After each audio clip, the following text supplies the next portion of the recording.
The fourth leg of the Donaldson Cross Country Championship went international as the Toyota Kalahari Botswana 1000 Desert Race took place in Kumakwane, just outside Gaborone. The event is the only marathon race on the calendar and takes place over 3 days, and as expected, plenty of action, excitement, drama and heroics were dished out for over 1,000 kilometers. It is the biggest event of the year in the country, and it's not hard to see why. Botswana people just love motorsport. They just do. They always have. They've been a great follower of this race since inception. And the support, there's been radio call-ins, there's been TV interviews, and honestly, I've yet to hear a negative voice. And believe me, the spectators come from all over Botswana, as far out as Maung and Shakawe, just for this race. This is the biggest event we hold in this country of any type. And we hope that the participants, the riders, yourselves, everybody, it's not just the race, but give yourselves time to explore the country. Famous Okavango Delta, the Chobe and other beautiful places later on when you are nicely fully rested from the race. Thousands of fans and a crocodile or two. It doesn't get better.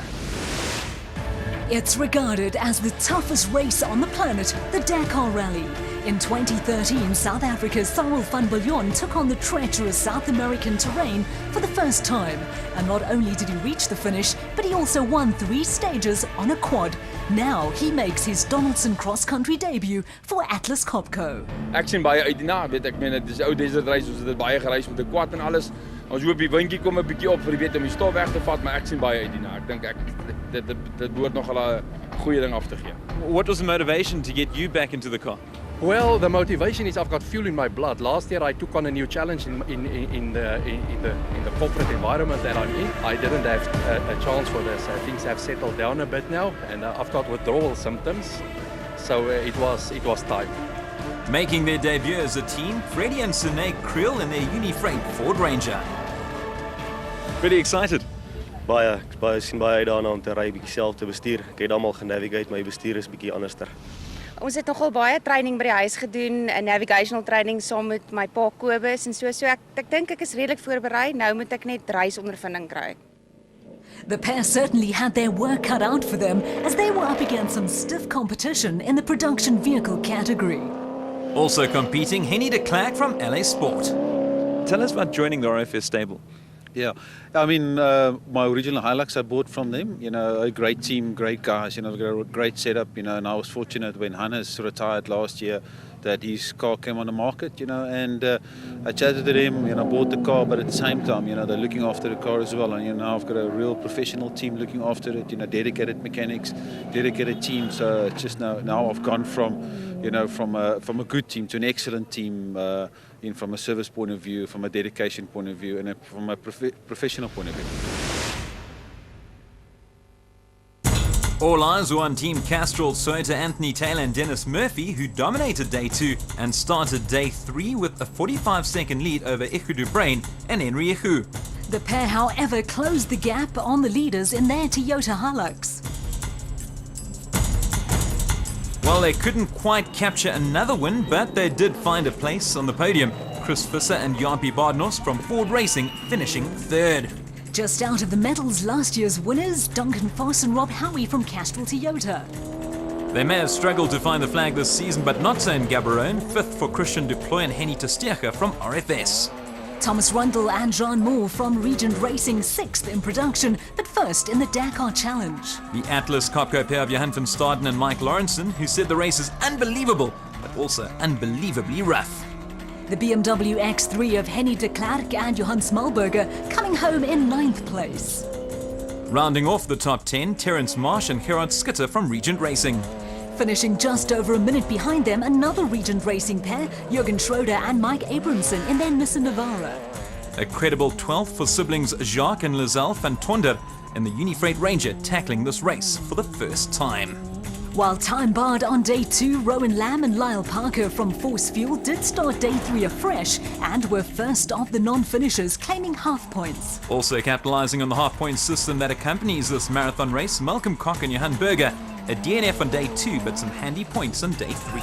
Well, we saw them earlier. Unfortunately, Cyril van Biljon and Philip Hasselman from Atlas Copco unable to finish, but they had a great race, even starting day 3 in 4th place. RFS 400 winners Lance Woolridge and Ward Huxtable from Ford Racing were unable to finish, Lance suffering badly over the 2 days. Celeb navigator Rob Simpson and Archie Rutherford recorded a DNF in their Imperial Automotive Nissan Navara. Loda Brain and Rian Freyling from Rubicon Racing said they loved the route, but it was eventually too tough for them. Michael Whitehouse and Matthew Carlson from Regent Racing had problems throughout, even dealing with no comms, and they too failed to reach the flag. Graham and Trevor Leith starting the final day 29th overall in their Transcore Ford Ranger, but also ended with a DNF. It certainly wasn't the case for the men up front. Anthony Taylor and Dennis Murphy in their Castrol Toyota Hilux, a superb race throughout the weekend, seeing them claim back-to-back victories in the Donaldson Cross Country Championship and putting them tied at the top of the championship, alongside Visser and Badenhorst from Ford Racing, who came 3rd in Botswana, behind De Bruyn and Higo. Defending champs Force and Howie are 3rd in the championships. We mentioned him earlier, now let's meet our celeb, Rob Simpson, the CEO of Donaldson Filtration Solutions. Was it a tough decision accepting the challenge to be a part of this? I think it was just a great opportunity, not necessarily a tough decision, but once it came up I said, yeah, let me participate and let's see where this takes us. It's very rare when the sponsors of a sporting event actually get to take part, and you don't hear about it every day. So it certainly is a unique thing to see. So how awesome is that? I mean, just a great opportunity to participate in the sport that you sponsor and get a real upfront feeling of what it's all about and really get insight into what's behind the scenes in the sport. It certainly is impressive, a sponsor not only putting his money where his mouth is, but his body too. A brave, brave man, especially considering that this event is a day longer than any other race. It's certainly not for the faint-hearted. The Imperial Automotive pair managed an impressive 12th place amongst the production vehicles in qualifying. Was it tough? I mean, from a navigator's point of view, obviously you enjoyed the ride, but was it hard work? It was hard work, man, and there's a lot happening there. Things are coming a lot faster than you think. You lose your place a little bit and you've got to kind of like figure out what's happening again. So in those pieces, Archie just kind of like makes it happen, you know. So, but yeah, it was a good clean run, and we came back with no problems. We've had the likes of top sporting personalities take up the challenge. Next up is Derek Alberts. Thanks, Leanne. But first, let's see what happened in the D&E classes. So I caught up with the tiring father and son pair of Jack and Sorrel Oosthuizen. Tell us about what happened at Eston. Well, we had we lost the car a little bit, and it went badly wrong from there. My wind was a bit out, that's what you can hear, just a bit of moaning, but everything was good. Luckily, we still finished, yeah. Let's just recap exactly what took place last month. If you're squeamish, look away now.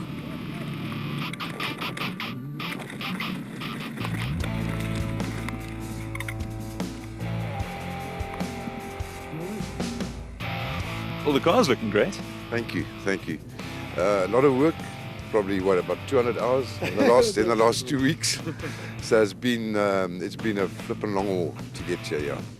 The Oosthuizen's up against the young Northwest crew Jason Fenton and Vincent van Alleman in their Trisom Toyota Hilux in Class D. They captured their 3rd win of the season. In Class E, look no further than reigning champions Dirk Pitter and Chris Claessens in their Ford Ranger, the lone finishers in Class E. Back to the Oosthuizen's in their big green Land Rover Defender. It needs to be big as those men are giants, but unfortunately this time round they were unable to reach the end. Mpumalanga brothers Johan and Werner Horn in their Mullerlaan Toyota Land Cruiser also among the crews to fall by the wayside. As did the Brighton Removals pair of Douglas Fear and Kurt de Villiers in their Toyota Hilux. One of the nicest guys you're likely to meet, Luke Buerter alongside Kevin Durston from Force Fuel. Today was worse, by far worse. It was long in the car. It was quite difficult. It was more, you had to concentrate more. But it was lekker, and we brought the car. I'm so very proud. The Oosthuizen's Jack and Sorrel leading Class D with 33 points, 3 clear of Venter and Van Alleman from Trisom Toyota, while Pitter and Claessens in the Ford Ranger top the Class E leaderboard. The Toyota 1000 Desert Race is one of only 5 races around the world that forms part of the Dakar Challenge, where the winner is given a free entry to South America. One of those up for the challenge is Thomas Rundle from Regent Racing. Tell us about the Dakar Challenge. Yeah, look, I think it's anybody's lifelong dream if you're in the sport to participate in the Dakar, and this is just a fantastic platform for us to get there. And I've taken the opportunity, and hopefully it's going to work out for us. Rundle and co-driver Moore had an impressive first 2 days of racing and started day 3 second, 31 seconds behind Colin Matthews and Alan Smith from Century Racing, the leaders in the Dakar Challenge. They had a fantastic day too, saying it was the first time they'd ever done 240 Ks without getting out of the car. But things were a lot different on day 3 as they lost most of their gears and had to do the last 240 Ks in third gear. An incredible performance from Du Toit and Solomon in the White Star Racing Bat. Also competing, John Thompson and Maurice Zamatin in their Zarko Magnum. Matthews and Smith broke an input shaft close to the end and were forced to retire. Region Racing's Michael Whitehouse and Matthew Carlson were forced to retire too in their power steering pipe burst. Graham Peterson, driving on his lonesome in a Dragonfly, failed to reach the flag on day 3. They were fastest in the prologue, Leroy Poulter and Alvin Kutsia from Castrol Toyota, but they failed to finish on both days 2 and 3. Dust was the order of all 3 days of racing, and the terrain proved to be too much for Nick and Ryan Harper from Motorride. Speaking of Motorride, last year's Dakar Challenge winner Evan Hutchison and Donnie Stassen couldn't make it past day 2. It was also a tough trip for Gary Berthold and Siegfried Rousseau in their brand new baby blue Atlas Copco Nissan Navara. They suffered front suspension failure. Ian McLean and Lucas van Dort also struggled in their Zarko Junior. Despite all their problems, Regent Racing's Rundle and Moore managed to reach the finish first amongst the Dakar challengers, a phenomenal performance from the pair. Started today, you said that this was probably the biggest day of your racing career, and it lived up to reputation. Absolutely, it's exactly what I said this morning, and it's what a fantastic day for me and the team. We've really worked hard for this, and that was our main aim for today, was to win this Dakar Challenge, and we've done it. And we're looking forward to representing South Africa, and we're going to do it proudly. We've said it before, but it's worth repeating. This race experiences phenomenal support from the locals. Now let's hear from the man very much involved in the Dakar Rally, Xavier Gavroy. What did you make of the desert races here? Really impressed. It's the second time I come here, but I spent more time, so I had more time to see the route and so on. And I was really impressed to see how tough it is, and that means as well that we have made a good selection with this race in Botswana for the Dakar Challenge, because we select the races because they are well organized, because they are tough, and because the level of competition is high. And this is the proof this weekend with the bike and the cars, so everything went well.